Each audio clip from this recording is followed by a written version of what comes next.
Welcome, everybody, to Inside Boxing Weekly on the Grueling Truth Sports Network. Inside Boxing Weekly, as always, is brought to you by betting.net. Betting.net is your best bet for finding an online casino or sportsbook that's right for you. Make sure you check them out at betting.net.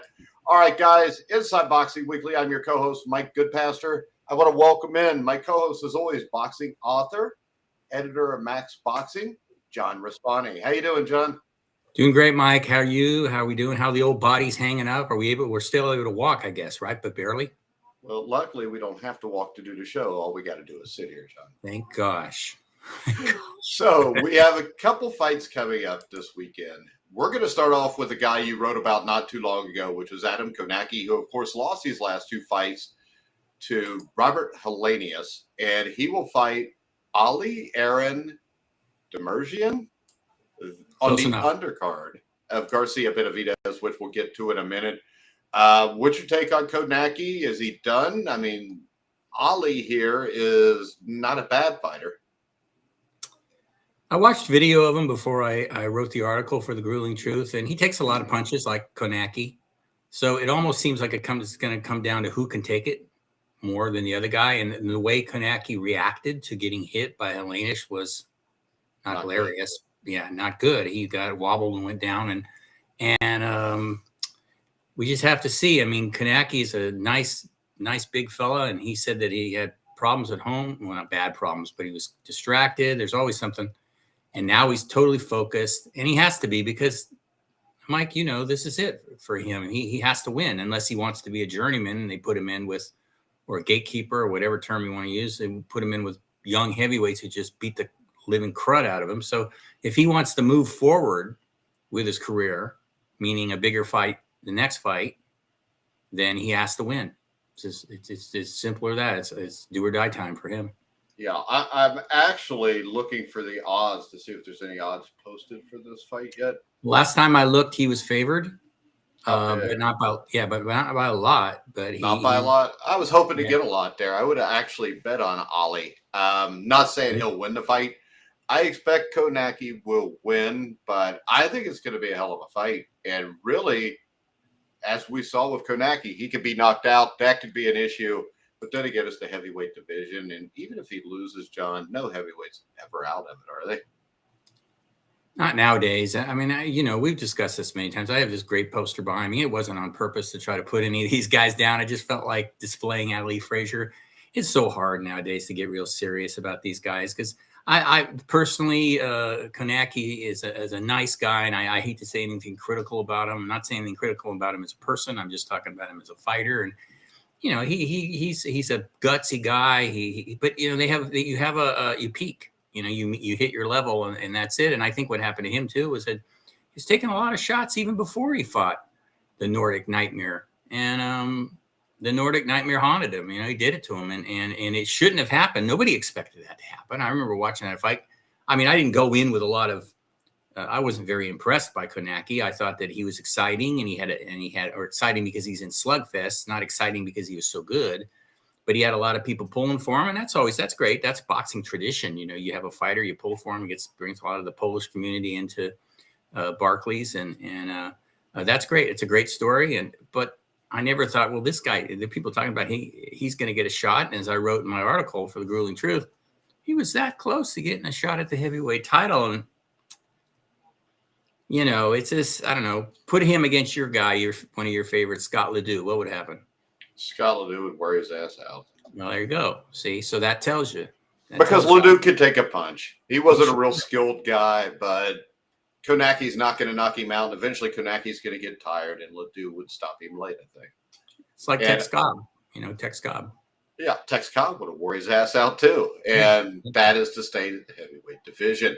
All right, the main event from Barclays, Danny Garcia will be fighting at home against Jose Benavidez Jr., who's better known as David Benavidez's brother.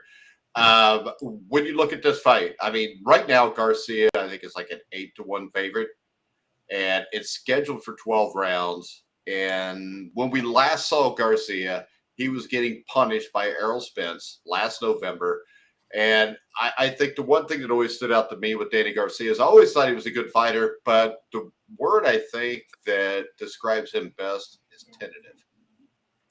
Yeah, and another article I'm promoting myself here for the Grueling Truth. I said he's solid, not swift, and I stand by that. I never got the swift thing. He is a really good counterpuncher, but sometimes he seems to lack. I don't know about if it's tentative or intensity.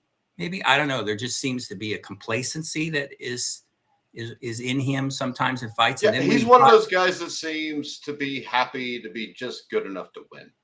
Yeah, and then he fought Adrian Granados in Southern California, and he was aggressive and throwing. And I went, "Wow, what got in him?" And he said, "This is the new Danny Garcia. This is how I'm going to fight." And the next fight, he went right back to his weight, and he gets outworked.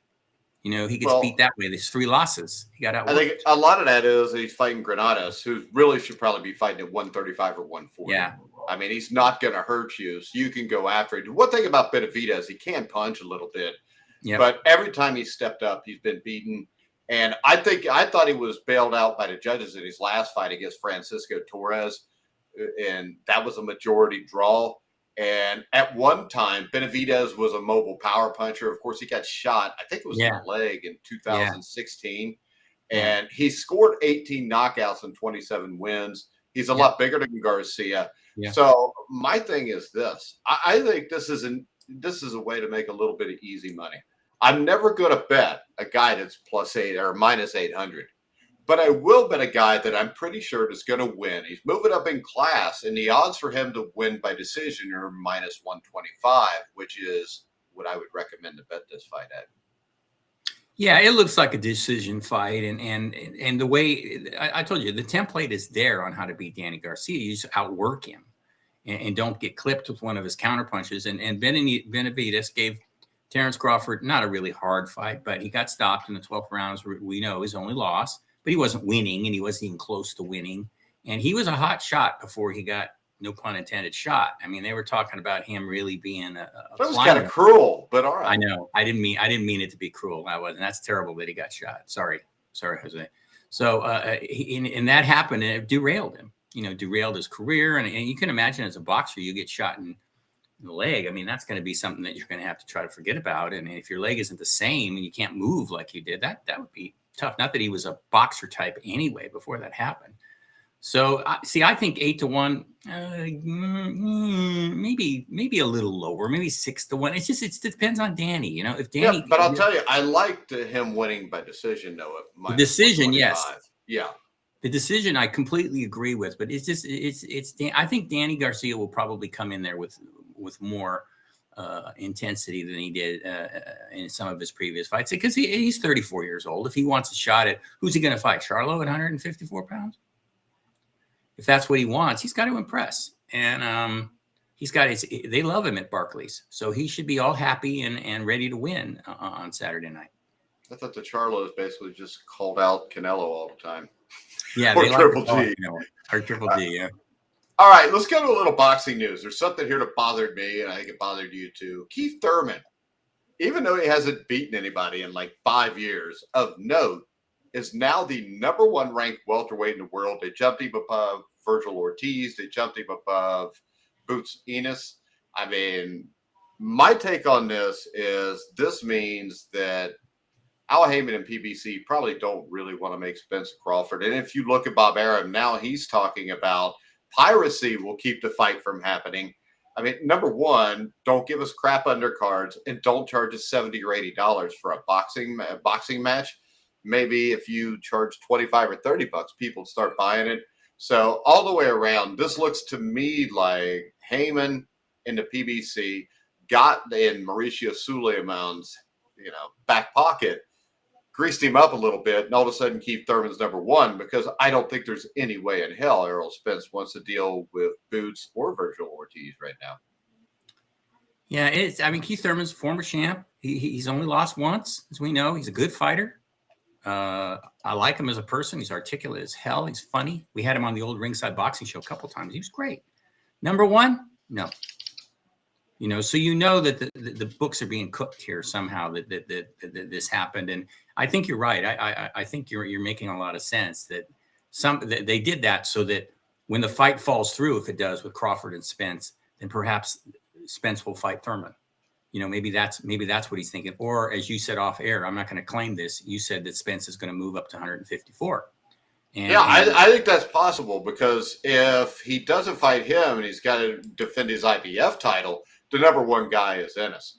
So when you look at that, that tells me that they'll just take their ball and go to 154. And nobody wants to come anywhere near Boots. Boots is the real deal. Boots is extremely talented. I don't think Terrence Crawford included, I don't think they really want to risk fighting the kid, because he's that good. And he's only going to get better, and risk versus reward, right? In boxing, you're not supposed to think that way, but nowadays that's how they think. They think, I'm not going to risk fighting this kid. He could beat me. I want the big money, and then I'll get out. I mean, I understand that logically, but that's not really how boxing is supposed to be, but that's the way it is. So Boots is the guy. He if anyone ought to be number one in the rankings, it's him. Yeah, and then when you look at Thurman, his last win was against Barrios. Yes. Decent fighter. Yes. That's about all he is, though. He got beat by Manny Pacquiao, which, of course, is an old version of Manny Pacquiao, even in 2019. And then the fight against Josecito Lopez. And before that, you had a couple years of inactivity. So I find it hard that you would even put Keith Thurman in a top 5, much less number 1. Agree. I mean, there really isn't any reason. I mean, Barrios is really a 140-pounder, and he moved up. And Thurman looked good for a guy who hadn't fought in a long time. He did. He looked good, but obviously against a limited opponent. So, somehow there's got to be some money involved here. Is it possible that there might be a little corruption in boxing, Mike? The WBC? No way, John. Hey, the thing it always reminded me of, and there was somebody that commented on my article, dude, that brought it up. It reminded me of the movie The Great White Hype, where you had the black heavyweight champion. They needed somebody to make some money off of because he was beating up everybody. So they find a white dude who, had beat him in the amateurs more than a decade before. And then, of course, they grease the pockets. And, I mean, that movie was about as dead on a parody of Don King and boxing as you could possibly get. Yeah, I see Don King, those days. I mean, I'll just say it. I mean, I never had any respect for Don King. I remember I was at the Honda Arena years ago, Oscar DeLa Hoya Golden Boy show, and Don King was there, standing there at ringside with his flags, waving his flags around. And I have a friend who said, go over there and talk to him, maybe ask him some questions. I said, no way. I mean, I had seen him in Las Vegas and everything. And you have to keep your hand on your wallet the entire time, Joe. That's very true. I would have. So I couldn't have really, and chew gum at the same time. There's no way in the world I could have managed that. So I have no interest in Don King. I think he's a rip-off artist, and especially with fighters. Talks about having respect for him, and he doesn't.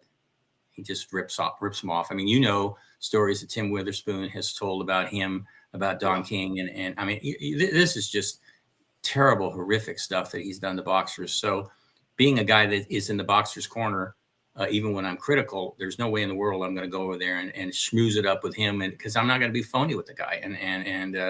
Okay, he promoted the big fight, no, I really have no respect for him. All right. Something else that I have a lot of respect for, of course, Tyson Fury has been saying he was retired. But now today, I saw an article about 20 or 30 minutes ago where Hearn has said that Fury and Chisora 3 could be on the horizon in December, John. I think the only way that is going on, I wonder if Chisora said to Eddie Hearn, look, I really want out, because he looked like he really wants to retire, I think, but he wants one more big payday. Yeah, and he can get paid that way. Yeah, exactly. And he's Eddie Hearn's his promoter, and maybe he said, hey, mate, you think you could possibly get me Tyson Fury, and then I'll be done. I'll take all that money and run. And Eddie Hearn, being a promoter, and they're always full of chutzpah, he'd probably say, oh yeah, I'll float it out there. We can use your guys aren't friends anymore, and you can do your scene at the press conference, and I'll float it out there and see if it deflates immediately or if it hangs up in the air for a while. Now, it is not a fight that you or me or most people are interested in. Now, over across the pond, they probably still get a lot of people there because it's Tyson Fury, and he'll promote it up the yin yang and probably build up the animosity between the two of them. They'll probably go at it at a press conference if it happens. So it'll be a sideshow. So I don't even want to say that it's not going to happen, because it's boxing. And I want Fury to fight the winner of Usyk and Joshua. That's obviously what I want. Yeah, but we also know that would not happen probably by December, since those guys are not they don't fighting. do anything. Yeah. No, and that's another thing. And the old man part of the show, the old fart part of the show, I mean, that's what I always go back to, is that these guys don't fight enough. Drives me crazy. You know, heavyweights fight once or twice a year. Come on, man. Muhammad Ali fought 7 times in the 1970s. I mean, God, is that asking so much to maybe fight 3 times a year? Apparently it is. Well, and one of those fights be a fight we would want to see. Yeah. Yeah. And that's the thing. When you fight that much, it's not going to be a fight that you're going to be Muhammad Ali too. Even back then, I can't put it all golden. He'd fight guys like, who's he fighting? He's fighting Richard Dunn in England. Well, it's Muhammad Ali, so you watch it, 1976. Yeah, but you know what? In between that, I mean, he's fighting Foreman, Frazier, and after Dunn, I think, was the third Norton fight, wasn't it? Yeah, it was. And that's the thing. He'd throw in what you might consider kind of fight, but that was a fun fight. If people go back on YouTube and watch it, and he's doing the whole windmill as he's knocking Richard down. It was funny. He's way past his prime, but it's Muhammad Ali. But I don't know. Like Joshua, I always thought that, just the theory, I thought that Eddie Hearn very protective of Anthony Joshua. I thought it was more, that's the word, protective. I think he thinks he's very fragile, and to have him fight more than once a year is not good. He'd fall down if he fought more than once a year. And that's the way he acts around Anthony Joshua. Yeah, but I think the problem we have today is everybody always says the fighters today are better than they were 30 years ago because they train harder and all that. But I think there's a lot to be said for Larry Holmes, who might defend his title 5 or 6 times in a given year. You don't get ring rust. You improve the more you fight. And I think a lot of times these guys don't really improve because they don't fight. And when they do, they're fighting Derek Chisora and Dillian White for the year. Yeah, and speaking of Derek Chisora and Dillian White, I mean, they fought twice, and they were good fights. Real close decision loss for Chisora, and then he got knocked out in the 12th round. Another good fight, and that's their level. Fury obviously is above that, so it would just be a payday for Fury. And if he wants to give Chisora a nice little going away present, that's going to be their thinking. But as far as boxing fans go, as far as wanting us, do we want to see that? No. All right, guys, real quick, betting.net finds the best promotions, offers, and bonus codes so you don't have to. Head over to their website now, betting.net, to take advantage of things like free bets and matching deposits. Make sure you check them out at betting.net. All right, we get to the end of the show, which is Old Farts Corner. And this is not really an Old Farts Corner because this guy fought in the 90s into 2000s is what I first thought when you suggested it. But then I realized that he turned pro in 1993. Then I realized horrifically that was 30 years ago. Yeah. But Oscar De La Hoya is the subject of our Old Fights Corner. And this is a guy who, one of the last great Olympians for the Americans, won in 1992, I believe, the gold medal. And by the time you get to June 7th of 1993, his 8th fight, he's fighting Troy Dorsey, who was a tough guy. We remember watching him on NBC's Fights. Almost, it seemed like every weekend. Of course, it wasn't. But then he fights at the Olympic Auditorium and wins the WBO junior lightweight title against Jimmy Breedall. That was in his 12th fight. And, I mean, Oscar De La Hoya catches a lot of crap from people. But he was a guy that was not afraid to fight anybody. Yeah, and I think what's overshadowed his achievements as a fighter, obviously, is the scandals that he's had in his... The women's lingerie? Is that what you're talking about? Yeah, that's kind of troubling. And cocaine. Yeah, exactly right. The addictions, alcohol and cocaine. And obviously, Oscar's got a ton of demons. And then the promises he made when he became a promoter that he was going to make some changes. And obviously, that really hasn't happened with Golden Boy.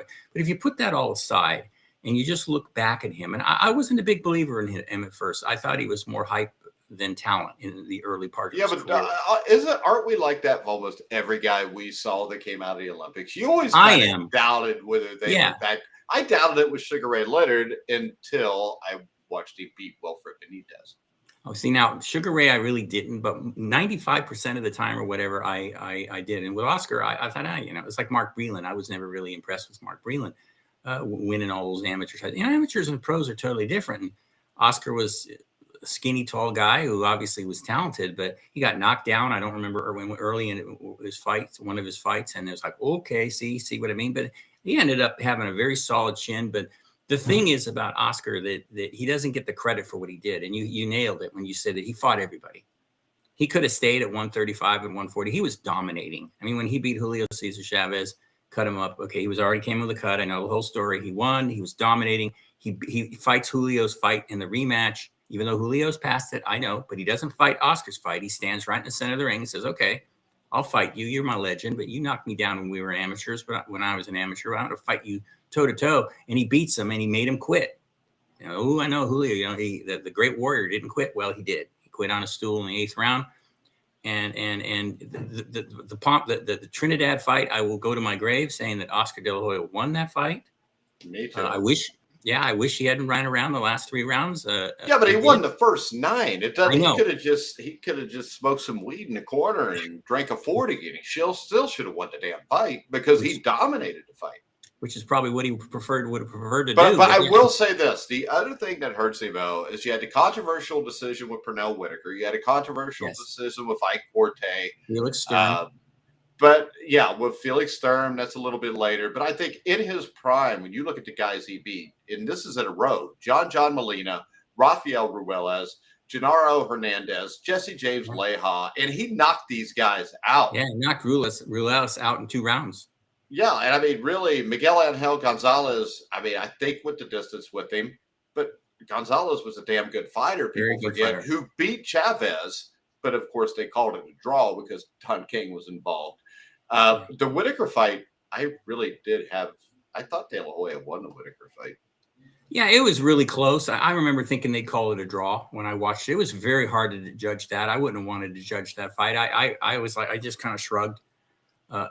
That fight, the second Sugar Shane Mosley fight, though, I thought he won that, and he didn't get the decision of that one. Yeah. So he might have got lucky on a few, if you want to say that, but he might have got jobbed on a couple other ones. So I guess you could say everything balanced out. But yeah, people forget. I mean, if you go back and watch him when he was young, early, 135, whatever, 131 to 35, he was really good. I mean, this guy could box and slug and even though he looked like a major pretty boy, he was tough. That Corte fight was a dynamic fight. He knocks Corte down. No. Corte knocks him down. I mean, that's the thing about him. He beats Chavez in the rematch. He beats Corte, even though it was a close fight, could have went either way. Then he beats Obakar, who was a damn good fighter at the time. And then he fights Felix Trinidad. And then, he fights Daryl Coley, who's 32-1, knocks him out. Then it's Sugar Shane Mosley, who he lost the close split decision to. And then Arturo Gatti. I mean, then he's fighting Fernando Vargas, which was a hell of a fight. Yori Boy Campus was nothing to sneeze at. And then he went up and actually challenged Bernard Hopkins. Even though he got beat, we never saw, Floyd Mayweather want to challenge the middleweight champion of the world. No, and again, that's it's too bad that people don't realize. They got to look at the entire arc of his career, and he was fighting everybody. I mean, that fight with Gotti again, that was a slugfest. Yeah, he won in like 5, I think, but he got hit with some wicked Arturo Gotti shots, and as you know, Arturo Gotti could punch, and he didn't blink. I mean, he might have looked like a pretty boy, but he liked to fight, and he did it, and he had talent. And that the unfortunate thing is that because of whatever, like we said, people forget about it. And you look at his record, like these guys you were naming, he was fighting all the top guys, all of them. Yeah, I love the beating. I love the beating he gave Ricardo Mayorga. You were reading my mind. Yeah. I was never a De La Hoya fan, but I actually watched the first round of that the other night. Mayorga just charging at him, swing, and Mayorga was tagging him a couple times. He did. And De La Hoya acted like nothing even happened. And really, I think the Floyd Mayweather match could have won either way. It's a close one, and if you watch the first round of the Mayorga fight, when he hits him with the left hook and knocks him down, you see how he looks at him? Like, see what I mean? See what I mean? And being a competitive person, that's about the coolest thing you ever feel when you don't like somebody and you do something like that. You happy now? See? And so that's really cool. I thought he lost to Mayweather, but I did too, but I thought it was really close, and I thought the problem was I thought that Mayweather had trouble with Oscar when he jabbed, but Oscar did not jab enough, especially in the last 4 or 5 rounds. Yeah, and he'll say, I don't know what happened. And I'm like, well, if anyone's going to know, because he was jabbing and he was scoring. He wasn't hitting them with any big punches. I don't know. There was a stamina issue with Oscar as he got older, and people said that it was because of his lifestyle. He would train and then he would go off and do a bunch of things. Lingerie and cocaine. Yeah, exactly. So by round 8, he was losing it. But the Fernando Vargas fight, Mike, That is a great fight. Anybody just watch that one, and Vargas is doing a number on him, and then Oscar just digs down and starts doing a number on him, and it was a great fight. Yeah, and the Hopkins fight was a fight that I thought Oscar was in until he got stopped in the ninth. Once again, you're talking about later on in his career when he had issues towards the end of fights. Yeah, and he was real competitive, and then he started getting a little tired around round 6, and then we know what Hopkins hit him with the shot, the liver shot, and that was it. I think it was at round 8 or something like that, and that was all she wrote. But he was the only time that he really looked completely out of it was against Manny Pacquiao in his last fight, and he looked terrible anyway, weight drained and all that. So you don't like that you lose excuses, but I definitely think that he had no business being in there in that kind of condition. But that was him. He wanted to fight all the best guys. And now he's an old fart like us. Well, he's younger than us, Mike, but he's working on it. He's getting close. He's not that much younger than me, I don't think. No, I think he's How old is Oscar? 47, 48, I'd say. So see, he's older than my wife. Yeah, he's older than my son by 7 years, so. Actually, he is 48, I believe. 48, born February 4th, 1973. And unfortunately, would he be our last great Olympian? Well, Andre Ward was a great Olympian. But I mean, this is the thing. I don't think anybody realized Andre Ward was doing anything. I really think Olympic boxing pretty much died about 1988, 1992. Yeah, what's really sad is it was so much fun back in that day to go to watch the Olympics and wait to see our team because we were so good there for a while, Now, if we see one guy getting past the first round, we're like, wow, he got past the first round. And it's fallen so far. I don't even barely pay any attention anymore. See, I don't even remember Andre Ward in the Olympics. That's how bad this is. I did only because he was from this area where I live, so there was a lot of not a lot. There was some writings about it in the newspaper then when he was competing, but I was like, who's Andre Ward? What year was that? 2004. 2004. All right. And he was the last American Olympic gold medalist. Yes, he was. Damn. He was. And I remember asking him, I said, Sugar Ray Leonard got all this acclaim for winning the gold medal, and these other guys from the 70s team, and then the 80s team, that great team, and Oscar De La Hoya. And what did you get? And I said, you got a key to the city of Oakland, and barely any praise at all. And I asked him, I said, are you bitter about that? And he said, a little bit, and I mean, I didn't blame him because that to me, that's just what we were talking about. That tells you how far down the importance of winning. Yeah, because when you had in 1984, I remember watching in 76, 84, even in 88, 92, or especially 76, 84, though, if it was an American in an Olympic gold medal match, it was going to be prime time. They were going to do the 10-minute thing where they talk about their life and their career like they did with Leonard and Spinks and all those guys, and then Holyfield, Whitaker, Taylor after that. And I don't remember watching an Olympic boxing match probably after 1996. I only watched the Andre Ward's fight because I heard about it, and I taped it. I think it came on there you go. It came on at 2:00 in the morning. Yeah, because it was in Greece. Exactly. And that just tells you the difference. And I think that maybe might have something to do with boxing in general, that the boxing has fallen too. We're talking about that. They're always saying boxing is dead, which is not true. Boxing will never die. But comparing it to what it once was, even 2004, it's not what it once was. All right. Well, we're not what we once were either. Don't remind me. Hey, make sure you check out your top sportsbook comparison site, betting.net. They offer extensive reviews on the best sports books out there. Make sure you check them out. But all right, we've come to the time where we're going to wrap this up. We will be back next week. Next week, we've got the big Jake Paul Hasim Rockman Jr. fight to talk about. Get Risley. Book Risley on the show with us. Oh, man, he's probably going to watch this show, too. He's going to can I be on the boxing show again? There you go. Damn. What the threat? Well, then, if we do that, we'll have to make you go on the NASCAR show. Oh, well, whatever. I'll do whatever it takes. Sure. I just like Richard Petty and Cale Yarborough. How about Mario Andretti? Mario Andretti was Indy 500, though.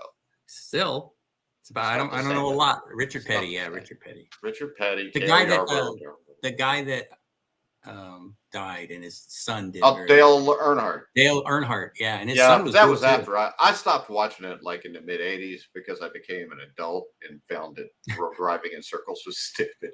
If I drive 500 miles, John, I better end up at a beach. Yeah, it gets to get a little redundant after a while. Huh? Yeah, I know. And we apologize to anybody that likes that kind of stuff. Exactly. But you can't find a NASCAR show after every race on Sunday night with a NASCAR post-race show, and every Wednesday night with Steve, Joe, and Ryan as they will preview the upcoming race. All right, guys, we're going to go ahead and wrap it up. Make sure you check out our NFL show from last night where we did our NFC power rankings, and where 2 of the 3 people on there picked the Bears as the worst team in the NFC. We'll see. I think I had them second to worst. Well, that might be closer. Not that. They're in trouble. Yeah, the Lions. The Lions might be. It would be a good year to finish, the worst team because there are a couple stud quarterbacks out there. But then you guys will refuse to get him offensive linemen and wide receivers. So what the hell's the point?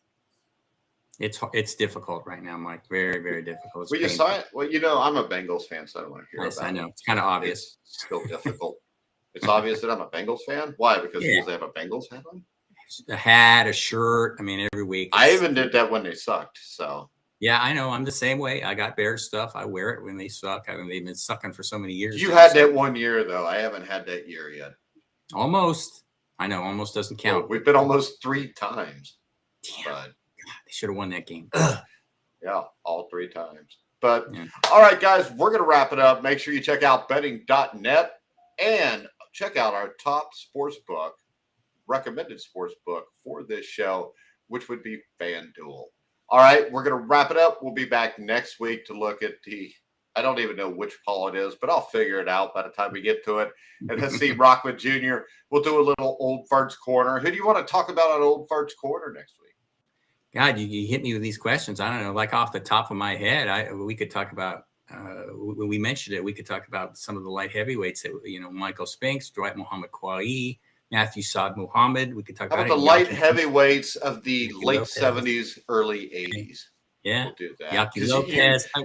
You were making me think that I just needed to have Jerry Fish as my co-host when you dropped the Oscar De La Hoya, which is the 90s on the Old Farts thing. Well, I like to keep you on your toes, to keep you guessing here. So, Yeah, keep me thinking. Keep my brain fresh. So I don't That's right. Alzheimer's. You are the host. All right, guys, we're going to wrap it up. But for John Raspanti, and make sure you check out John's books, Intimate Warfare, Blood on My Notebook, and a few more rounds, which you did with Jerry Fitch. Make sure you check those out on Amazon. And I'm Mike Goodpaster, and I've got a book, but nobody cares anymore. So, The Rage Within. You could get it. It's about indoor football. Well, there you go. And there's a lot of funny stories there. It's Heard on good Amazon. stuff about it. And no, you didn't. You didn't even. From you. Well, I mean, my ratings are like a 5.0, just like yours. So.